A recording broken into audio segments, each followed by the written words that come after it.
One piece chapter 1145 के spoilers आ चुके हैं। ये वाले चैप्टर में फिर से हमें लूफी, लोकी, जोरो, सांजी, होली नाइट सब देखने को मिल जाते हैं। तो ये वाला चैप्टर काफी ज्यादा इंटरेस्टिंग होने वाला है। लास्ट वाले चैप्टर में हमने देखा था कि मॉन्स्टर्स विलेजर्स को अटैक कर रहे थे एंड भाई अपने ड्रॉगी एंड ब्रॉगी भाई साहब आते हैं अलॉन्ग विद गाबान उनको बचाने के लिए। ये वाला चैप्टर स्टार्ट होता है जहां पे एक दूसरा मॉन्स्टर होता है, वो लड़ रहा होता है जायंट के साथ, बेसिकली जहां पे अपने जोरो एंड सांजी थे। एंड यहाँ पे इंटरेस्टिंग बात ये थी कि वो जायंट के पास जो शील्ड थी उसके अंदर सोल थी। ये कैसे आई उसके बारे में हमें आगे पता चलेगा, लेकिन जब वो उसको शील्ड से अपनी रोकता है तभी अपने सांजी भाई उधर अपना पावर शॉट मारते हैं एंड जोरो भाई अपनी 3 स्वॉर्ड स्टाइल यूज करके उस मॉन्स्टर्स को हरा देते हैं। जोरो एंड सांजी तो भाई बोल रहे होते हैं कि इसको पकाते हैं, लेकिन यार अपने पास दारू तो है नहीं तो मजा नहीं आएगा।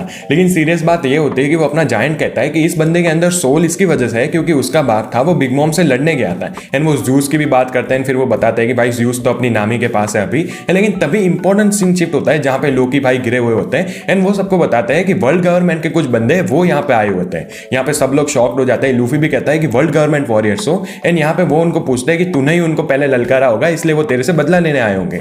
लेकिन लोकी खुद कहता है कि अगर मैं ऐसा कर पाता तो मुझे किंग ऑफ द वर्ल्ड बोला जाता है। एंड तभी अपने जोरो भाई आते हैं उस मॉन्स्टर को उठाते हुए एंड यहाँ पे वो उसको पका रहे होते हैं। भाई लकड़ियां वकड़ियां कलेक्ट करते हैं, भाई बिल्कुल चिल माहौल होता है इनका। एंड वो लोकी के मुंह के ऊपर भी मीट डालते हैं कहते हुए कि चल लोकी खा।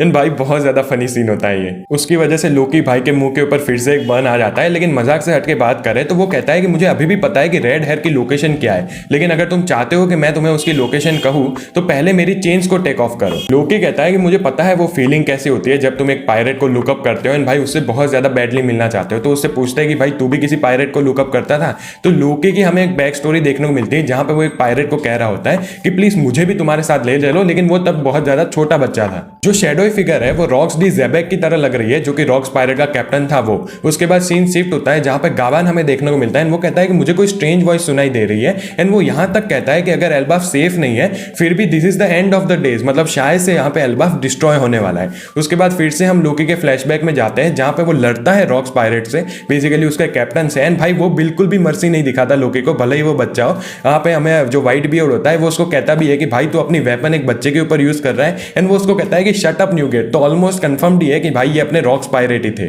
लोकी कहता है कि मैं एक गलत एरा में पैदा हुआ था क्योंकि उसको उनके पास जाना था। एंड तभी सीन शिफ्ट होता है जहां पे अपने ड्रॉगी एंड ब्रॉगी होते हैं वो लड़ रहे होते हैं। भाई तुम्हारे इनके आसपास देखो कितने सारे मॉन्स्टर्स आ चुके हैं। तभी गाबान भाई कहता है कि टेंशन मत लो भाई, इनको तो मैं हरा दूंगा। फिर से सीन शिफ्ट होता है जहां पे अपने सॉल भाई साहब होते हैं वो बच्चों को बचाने की कोशिश कर रहे होते हैं। एंड जो फायर फाइटर्स थे वो जो फॉरेस्ट में जहां पे बच्चे जा रहे थे वहां पे आग बुझाने की कोशिश कर रहे थे। उधर ही होली नाइट्स होते हैं वो सारी चीजें देख रहे होते हैं। वो कहते हैं कि भाई ऐसे तो बच्चे भाई जल जाने वाले हैं, तुम्हें क्या लगता है वो जब मरने के बाद फिर से वेकअप करेंगे?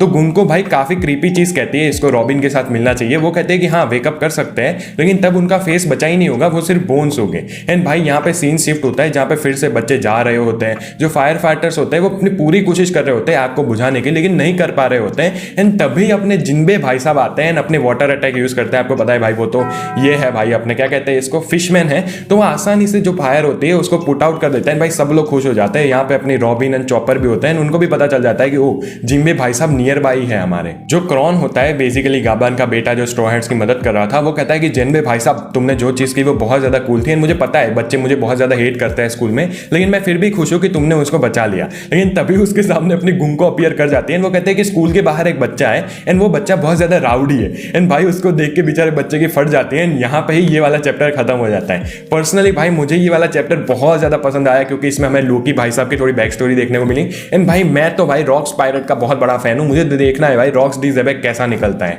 वीडियो पसंद आया तो लाइक कर देना, चैनल पे नए हो तो do subscribe. Thank you so much for watching, bye bye.